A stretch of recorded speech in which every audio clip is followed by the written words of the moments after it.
تو اس لیے ایسا نہ ہو کہ کوئی ابا یہاں بیٹھے ہوں تو ابراہیم علیہ السلام کا واقعہ سن کے اب جا کے بیٹے کو دھمکیاں دینا شروع کریں، تجھے تو پتھروں سے مال کے ہلاک کروں گا، تو نکل یہاں سے. تو وہ نتیجہ یہ نکلے گا کہ وہ بہت مشکل ہے کہ اس زمانے میں چل پڑے. تو تھوڑا سا کمپرومائز بولو نا بھائی کرنا چاہیے. گھر جوڑنے کے لیے تھوڑا سا ابا کو بھی ہاتھ ہلکا رکھنا چاہیے. ایک صاحب نے کیا کیا، کھلے عام اپنے بیٹے کو جا کے نا سب دوستوں کے سامنے کھینچ کے تھپڑ لگایا.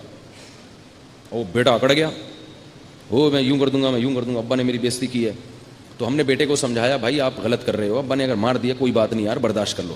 لیکن ہمیں یہ احساس ہوا کہ اس زمانے میں باپ کو ایسا نہیں کرنا. جوان بیٹے کو سب کے سامنے مارنا، اس سے بیٹا باغی ہو جاتا ہے، اس لیے مناسب نہیں ہے. ہاں بعض اہل ظرف ہوتے ہیں بیٹوں میں جو سب کے سامنے بھی مار کھا لیتے ہیں. ہمارے قریبی رشتہ دار ہیں، کیپٹن بن گئے تھے، وہ دوستوں میں بیٹھے ہوئے تھے، ان کے ابا نے آ کے بھری محفل میں زور سے ایک تھپڑ لگایا ہوں دوستوں کے سامنے. ایک لفظ انہوں نے زبان سے نہیں نکالا، دو آنسو ٹپکے، کچھ بھی نہیں کہا. کیوں نہیں کہا کہ بھائی باپ ہے یار، ورنہ آج جوان آدمی کتنی بے عزتی محسوس کرتا ہے نا اس میں. اس لیے بھائی باپوں کا احترام سیکھو، اس سے اللہ دنیا بھی سنوارے گا اور آخرت. ماں کا بھی احترام اور باپ کا بھی احترام. ماں باپ کی خدمت کرنے سے آخرت بعد میں ملتی ہے، دنیا پہلے ملتی ہے. حدیث سے ثابت ہے یہ، دنیا بھی سنور جاتی ہے. اور جس نے اپنی ماں کو ستایا یا باپ کو ستایا، یہ لکھ کے لے لو، اللہ اس کو دنیا میں بھی پنپنے نہیں دیتے، زندگی برباد ہو جاتی ہے، اس کی سکون چھن جاتا ہے اس کی زندگی. اس لیے بڑا بہت اہم مسئلہ ہے، قرآن نے بڑے اہتمام سے بیان کیا اس کو پلے باندھ لو اپنے. اور اگر کبھی غلطی ہو جائے تو وہ استغفار کر لو اللہ تعالیٰ سے. صحیح ہے نا. تو جلدی سے میں واقعہ مکمل کرتا ہوں. تو پھر کیا ہوا کہ ابراہیم علیہ السلام جو تھے وہ قوم کو بولتے رہتے تھے یہ بتوں کی عبادت چھوڑ دو چھوڑ دو چھوڑ دو، برے ہیں، یہ کیا کر سکتے ہیں. ایک دن کیا ہوا کہ اس قوم نے کہیں، ان کا کوئی عید تھی جس میں وہ ساری قوم نے کہیں جانا تھا. تو انہوں نے ابراہیم علیہ السلام کو بھی کہا کہ چلو. اب ابراہیم علیہ السلام اگر نہیں جاتے تو بڑا مسئلہ تھا. یہ ایسا ہی ہے جیسے آپ کے رشتہ داروں کی شادی ہو رہی ہے، مکس گیدرنگ ہے، گانے بجانے ہیں اور آپ نہیں جائیں اس میں، کتنی مصیبت ہے. لیکن جانا جائز نہیں ہے. ابراہیم علیہ السلام نے سوچا کہ ایک تو یہ غلط جگہ پہ جا رہے ہیں، دوسرا یہ ہے کہ مجھے موقع مل جائے گا پیچھے کام کرنے کا. تو انہوں نے یہ بہانہ بنایا، انی سقیم، میں کیا ہوں، بیمار ہوں. فنظر نظرۃ فی النجوم، ستاروں کی طرف دیکھا اور کہا کہ میں بیمار ہوں. ستاروں میں کچھ بھی نہیں ہے، بیماری سے کوئی تعلق نہیں، لیکن ان لوگوں کو یقین دلانے کے لیے نا، وہ ستاروں پہ ایمان رکھتے تھے. اور کہا کہ میں کیا ہوں، بیمار. یہ جھوٹ نہیں تھا، اس لیے کہ میں گویا روحانی طور پہ بیمار ہوں، تمہاری ان برائیوں کو دیکھ دیکھ کے ذہنی طور پر ڈسٹرب ہوں میں. تو یہ جھوٹ نہیں تھا. تو اس ایسا گول مول توریہ کرنا نا مشکل کے موقع پہ جائز ہے. ہماری زبان میں ہم لوگ اس کو کیا کہتے ہیں، ٹوپی کرانا. آپ کوئی مسئلے میں پھنس گئے، ایک بڑی سی ٹوپی لیں، اس کے سر پہ پہنائیں جو اس کی آنکھوں پہ بھی آ جائے اور کان بھی کور کر لے، اور پھر جہاں چاہیں نکل جائیں. ٹھیک ہے. تو میں لوگوں سے کہتا ہوں بھائی پھنس جاؤ نا تو ذرا گول مول بات کرو یار، کام چلاؤ. تو ابراہیم علیہ السلام نے توریہ کیا، اس کو عربی میں کہتے ہیں توریہ، کہ آپ کی بات کا مطلب کچھ اور، ان کی بات کا مطلب کچھ اور. پھر جب قوم چلی گئی واپس آئے تو ابراہیم علیہ السلام نے وہ مندر میں جو بت رکھے ہوئے تھے، کسی کی ناک توڑ دی، کسی کے کان توڑ دی، سب کو ٹنڈا لنجا منڈا بنا دیا. سب کوئی ٹنڈا ہے تو کوئی لنجا ہے، سارے ٹیڑے میڑے نا عجیب سی شکلیں کر دی. اور جو سب سے بڑا بت تھا نا اس کو کچھ نہیں کیا، اس کے کندھے پہ لا کے کلہاڑا رکھ دیا، اس کے کندھے پہ لا کے کلہاڑا.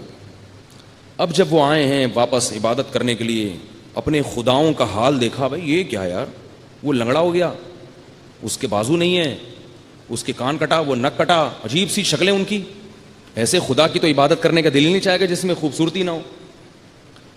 تو قالوا من فعل هذا بآلهتنا انه لمن الظالمین، کون ہے جس نے ہمارے خداؤں کے ساتھ یہ کیا، بڑا ظالم ہے. تو لوگ کہنے لگے سمعنا فتن یذکرہم، ایک نوجوان ہے. اس سے پتہ چلتا ہے کہ جتنے انقلابی کام ہے نا وہ جوانی میں ہو جاتے ہیں، بڑھاپوں کا انتظار مت کیا کرو. سمعنا فتن، ایک جوان ہے، یذکرہم، جو اکثر ان کا برا تذکرہ کرتا رہتا ہے. یقال لہ ابراہیم، جس کا نام کیا ہے، ابراہیم. پبلک نے کیا کہا، فاتوا بہ علی اعین الناس، سب کے سامنے لے کر آؤ. سب کے سامنے وہ جرم کا اقرار کرے گا اور اس کو سزا ملے گی. اللہ تو چاہ رہے تھے کہ سب کے سامنے ہی یہ بات ہو تاکہ ابراہیم علیہ السلام کی تقریر سب سن لیں ایک دفعہ. جب کوئی دین کی دعوت کے لیے کھڑا ہوتا ہے اور مخلص ہو تو اللہ کسی نہ کسی طریقے سے اس کی اخلاص کی آواز دنیا کے کانوں تک پہنچا دیتے ہیں. لیکن اس میں اپنا ہر ایک کے لیے حصہ ڈالنا ضروری ہے, اللہ پہ نہ چھوڑیں, ہمارا جتنا فرض بنتا ہے وہ پہلے اپنا کردار ادا کریں. تو ابراہیم علیہ السلام کو لایا گیا, پوچھا گیا انت فعلت ھذا بآلہتنا یا ابراہیم, اے ابراہیم کیا تو نے کیا یہ؟ ابراہیم علیہ السلام فرمایا بل فعلہ کبیرہم ھذا, فرمایا بلکہ اس نے کیا, یہ جو ہے نا بڑا والا. ایسے مجھے وہ نا ایسے موقع پہ, میرا چھوٹا بیٹا ہے تو اس نے کوئی غلطی کہیں کسی نے کچھ کی تو میں نے کہا کس نے کی ہے, ایسے اشارہ کر رہا ہے, اشارہ یوں کر رہا ہے تاکہ اس کو پتہ نہ چلے کہ میں اس کی طرف اشارہ کر رہا ہوں. 4 سال کا بچہ نا, تو مجھے یوں کر رہا ہے. مجھے بڑی ہنسی آئی نا اس کی حرکت پہ کہ اپنی بلی کس پہ ڈال رہا ہے, اپنا جرم اس پہ ڈال رہا ہے, اور ایسے طریقے سے اس کو پتہ نہ چلے. تو بچے اشارتیں بہت کرتے ہیں, ایسے یوں کر کے, یوں ایسے کر کے. تو مجھے وہ بالکل وہ واقعہ یاد آتا ہے کہ جب ابراہیم علیہ السلام سے انہوں نے پوچھا ہوگا کس نے کیا یہ, تو ابراہیم علیہ السلام نے کیا فرمایا, یہ جو ہے نا بڑا, یہ جو مسٹنڈا مسکرا رہا ہے یہاں کندھے پہ کلاڑا رکھ کے آ رہا, اس کو کچھ بھی نہیں ہوا, اسی نے کیا ہے. تو یہ بھی جھوٹ نہیں ہے, اس لیے کہ بعض دفعہ بات اتنی واضح ہوتی ہے بھئی سب کو پتا ہے کہ اس نے یہ نہیں کر سکتا. تو مطلب یہ ہے کہ پھر جب یہ نہیں کر سکتا, تو جب یہ کسی کا ہاتھ پاؤں نہیں کاٹ سکتا, تو یہ کیا تمہاری بگڑی بنائے گا؟ تو اس میں جھوٹ کچھ نہیں ہے. جھوٹ وہ, اسی سے یہ بھی پتہ چلتا ہے کہ ہمارے اکابر کی کتابوں میں بعض فرضی واقعات لکھے ہوئے ہیں.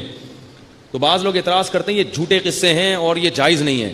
تو بھائی وہ حکایت یا وہ کہانی جس کے بارے میں پتہ ہو کہ فرضی ہے, اس کو بیان کرنا جھوٹ نہیں ہے. جھوٹ وہ واقعہ ہے کہ جس کو لوگ بیان کرنے والا سچ کہہ کے بیان کرے, حالانکہ حقیقت میں وہ سچ نہ ہو. تو ایسے بہت سے لطیفے ہوتے ہیں, حکایتیں ہوتی ہیں جو جھوٹے ہوتے ہیں اور سب ان کو جھوٹ سمجھ رہے ہوتے ہیں. یہ جو حدیث میں آتا ہے نا, جس نے لوگوں کو ہنسانے کے لیے جھوٹ بولا وہ بھی جھوٹا ہے, اس سے وہ جھوٹ مراد ہو جو ہو جھوٹ لیکن لوگ اس کو سچ سمجھ رہے ہوں, کیونکہ اس میں دھوکہ ہے. تو یہاں اس سے یہ مسئلہ بھی پتہ چلا ابراہیم علیہ السلام کے واقعے سے. تو حضرت ابراہیم نے کیا فرمایا, اس نے کیا ہے فَاسْأَلُوهُمْ إِنْ كَانُوا يَنْطِقُونَ, اور ایک اور انجیکشن لگا دیا کہ ان جتنے جن کی ٹھکائی ہوئی ہے نا, ان سے پوچھو, یہ خود بتائیں گے کہ اس نے کیا ہے. بھائی جس پہ ظلم ہوا ہوتا ہے تو مظلوم سے پوچھا جاتا ہے نا. ایجنسی والے آپ کو بلاتے ہیں, آپ کی جیب کٹ گئی, تو جب جیب کترے کو پکڑتے ہیں تو آپ کو بلائیں گے نا, یار پہچانو کس نے کاٹی ہے جیب, کون ہے مجرم. تو انہوں نے کہا بھائی ان کے ہاتھ بھی کٹ گئے, ان کی ٹانگیں بھی کٹ گئی, ان کے ناک کٹ گئے, ٹنڈے لنجے ہو گئے, تو اب ان سے پوچھو یہ تمہیں بتائیں گے کہ کس نے کیا ہے. وہ جو بڑا والا ہے نا, اس سے پتہ چلتا ہے کہ تبلیغ ہوشیاری کا کام ہے, صرف رٹے رٹائے الفاظ نہیں ہونے چاہیے. بڑی حکمت, بڑی مصلحت, پورا ایک ماحول بنایا ابراہیم علیہ السلام نے. ویسے سمجھاتے تو شاید سمجھ میں نہ آتا, سمجھ میں تو اب بھی نہیں آیا, لیکن ان کے ہل گئے وہ اندر سے. جب انہوں نے یہ کہا نا ابراہیم علیہ السلام نے کہ اس بڑے نے کیا ہے, ان سے پوچھو, تو قرآن کہہ رہا ہے فَرَجَعُوا إِلَىٰ أَنفُسِهِمْ, سب اپنے دل میں جھانکنے لگے اور سوچنے لگے اِنَّكُمْ أَنْتُمُ الظَّالِمُونَ, تم تو بڑے نالائق ہو یار. جو خدا تمہارا یہ نہیں بتا سکتا کہ اس نے تمہارے ساتھ یہ کیا, وہ تمہاری بگڑی کہاں سے بنائے گا. ایک دم ان کے دل پہ کیا لگی, چوٹ, ہل گئے اندر سے. لیکن پھر فوراً نُكِسُوا عَلَىٰ رُؤُوسِهِمْ, پلٹا کھایا. کیوں پلٹا کھایا؟ کہ بھائی اگر میں, ہر آدمی یہ سوچ رہا ہے میں نے ابراہیم کا ساتھ دیا تو میں قوم سے کٹ جاؤں گا. دوسرا بھی کہہ رہا ہے, تیسرا بھی کہہ رہا ہے. یہی ہوتا ہے ماحول, معاشرہ آپ کو کہاں لے جاتا ہے, جہنم کی طرف. کہ یار میں نے اگر مفتی صاحب کی بات مان لی تو پبلک کہے گی تو بھی وہی ہو گیا ہے بھائی. میں نے علماء کی بات مان لی تو پبلک کیا کہے گی, یار تم بھی ملاؤں جیسی باتیں شروع کر دی تم نے, تم بھی ملا بن گئے. اس تانے سے بچنے کے لیے ہر الٹی سیدھی بات کرتے رہتے ہیں لوگ. تو ابراہیم علیہ السلام, قرآن کہہ رہا ہے کہ ثم نکسوا علی رؤوسہم, فوراً پلٹا کھایا اور کہنے لگے لقد علمت ما هؤلاء ينطقون, اے ابراہیم تجھے تو پتا ہے کہ یہ بیچارے بول نہیں سکتے. جب ان کے منہ سے اگلوایا ابراہیم, ویسے کہتے نا تو کبھی نہ بولتے. وہ ایک ماحول بنانا پڑتا ہے پورا. جیسے وہ ہم نے ٹائم مینجمنٹ کی ورکشاپ کروائی تھی نا, اس میں ایک بڑی دلچسپ, یہ ٹائم لینڈر والے ایک چیز کرواتے ہیں کہ آپ سے نا وائٹ بورڈ پہ چند چیزیں لکھوائیں گے کہ جو لیٹ آنے والے لوگ ہیں وہ کیسے ہوتے ہیں. تو آپ بتاؤ گے وہ ایسے ہوتے ہیں, گالیاں دو گے ان کو, وہ سالے یوں ہوتے ہیں, وہ یوں ہوتے ہیں, وہ یوں ہوتے ہیں. جب پوری گالیاں دے کے آپ تھک جاتے ہو تو آپ سے کہتے ہیں کہ اگر آپ لیٹ آؤ تو آپ کیا ہو پھر. ابھی آپ تھوڑی دیر پہلے گالیاں دے کے فارغ ہوئے تو آپ کہتے ہیں یار یہ تو میں نے خود اپنے منہ سے کہا ہے. یہ ایک ٹیکنیکل طریقہ ہوتا ہے تو بات سمجھانے کا. تو ابراہیم علیہ السلام سے وہ فوراً بیک زبان کیا کہنے لگے, لقد علمت, یہ کیسے بتائیں گے, اے ابراہیم تجھے تو پتا ہے کہ یہ بول نہیں سکتے. کاش کوئی ہندو میری باتیں سن رہا ہو اور اللہ اسے ایمان کی توفیق دے دے. کاش کوئی سن رہا ہو. پتہ نہیں بیچارے حسد میں ہی مرے جا رہے ہیں مسلمانوں سے، یہ دہشت گرد ہیں، یہ فلانے ہیں، یہ ڈمکانے ہیں۔ اللہ کے بندو، اسلام تمہارے فائدے کی بات کر رہا ہے، چھوڑ دو ان پتھروں کو، چھوڑ دو، یہ کچھ بھی نہیں کر سکتے، اپنے ہاتھ سے بناتے ہو اپنے، اللہ پوچھے گا قیامت کے دن، جو کھلا رہا ہے نا وہ رب وہ نہیں چھوڑے گا۔ تو یہ خیر خواہی کی بات ہے، اس میں ہمیں کوئی پیسے مل رہے ہیں، کوئی ہندو مسلمان ہوتا ہے یا کوئی عیسائی مسلمان ہوتا ہے کہ کسی مولوی صاحب کو پیسے ملتے ہیں، بلکہ جو مسلمان ہوتا ہے الٹا مولوی صاحب سے چندہ مانگنا شروع کر دیتا ہے۔ یہاں جتنے لوگ آتے ہیں نا عیسائی مسلمان ہوتے ہیں، تھوڑی دیر میں کیا کہتے ہیں، یار پیسے چاہیے، میں کہتا ہوں اس لیے مسلمان ہوئے پیسے چاہیے، میں تو بھگا دیتا ہوں، بغیر ان کو بتاؤں پیسے نہیں ملیں گے پھر مسلمان ہو، تو ایسے کو ہم مسلمان کرتے ہیں۔ تو اب جب وہ کہنے لگے تو ابراہیم علیہ السلام نے کہا افتعبدون من دون اللہ ما لا ينفعکم ولا یضرکم، بھلا تم ایسوں کی عبادت کرتے ہو جو بول نہیں سکتے، تمہیں فائدہ نہیں پہنچا سکتے، نقصان نہیں پہنچا سکتے۔ اف لکم ولما تعبدون من دون اللہ، تف ہے تم پر بھی اور تمہارے خداؤں پر بھی۔ اب دلائل میں غالب آ گئے نا، اب آگے پبلک کے پاس جواب نہیں ہے۔ جواب کیا ہے؟ قالوا حرقوہ، سب نے کہا ابراہیم کو آگ میں ڈال دو، وانصروا آلہتکم، اور اپنے خداؤں کی مدد کرو۔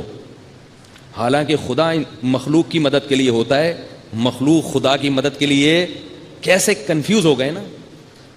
جب بحث ہو رہی ہو نا اور حق غالب آ رہا ہو تو جو حق پر نہیں ہوتا نا وہ بیچارہ اسی طرح سے کنفیوز ہو کے ادھر ادھر کی پھینکنا شروع کر دیتا ہے۔ تو ہر اگلی بات پہلے سے زیادہ حماقت پر مبنی ہوتی ہے۔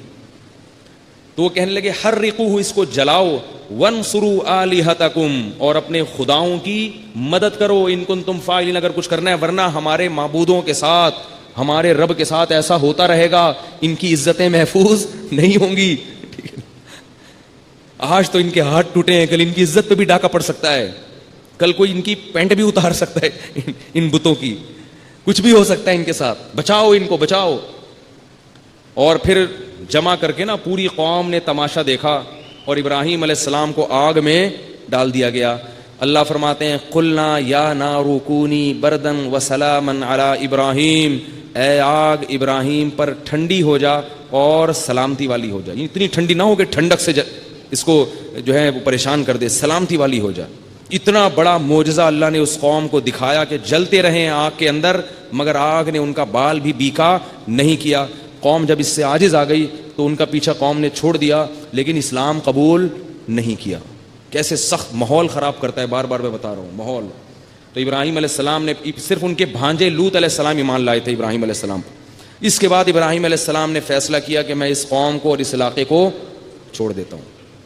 آپ کے بھانجے آپ کے ساتھ تھے، پھر آپ کی ایک زوجہ آپ کے ساتھ تھی حضرت سارہ، وہ بھی اسلام قبول کر چکی تھی، ان سے ابراہیم علیہ السلام کا نکاح ہوا۔ حضرت سارہ کو لے کے اور حضرت لوط علیہ السلام کے ساتھ ابراہیم علیہ السلام نے وہاں سے ہجرت کر لی۔ تو آگے پھر لوط علیہ السلام کا واقعہ ہے، پھر اللہ نے ان کو پیغمبر بنا کے بھیجا کسی قوم کی طرف، وہ انشاءاللہ کل بتاؤں گا۔